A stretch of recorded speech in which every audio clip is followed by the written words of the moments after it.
and even more excited to share my story with you.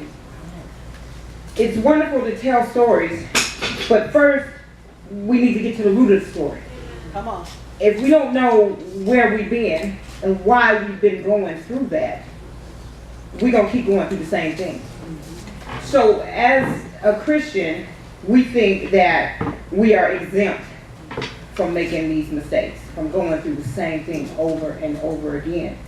And we think that what we do doesn't affect anyone else. But it does. We think that the sin that we toy with, and I'm going to just keep it real, we ain't all perfect. We didn't all walk in here saved. We didn't walk in our church Sunday morning and just, we just saved and we didn't have any problems. My sin was fornication.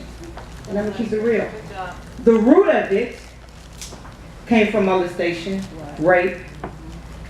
And I'm here to tell you today, if you love the people around you, if you want to go further in Christ, we got to get to the root of it.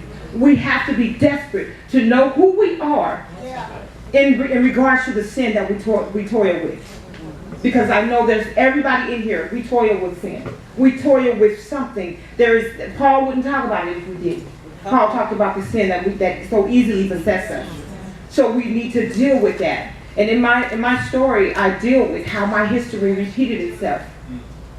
My history, my desire to be a wife, my desire to be a woman, my desire to disobey came down to my children.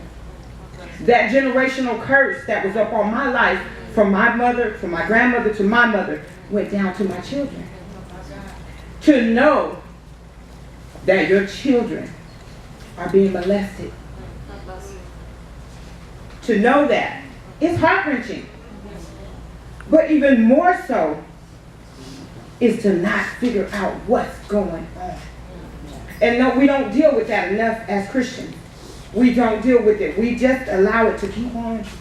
We're going to keep on praying. We're going to keep on. And there's nothing wrong with praying. I'm a firm believer in prayer. But we got to get to the root of it. Yeah. God calls us to get to the root of it. Look in that mirror and say, okay, I got a part in this.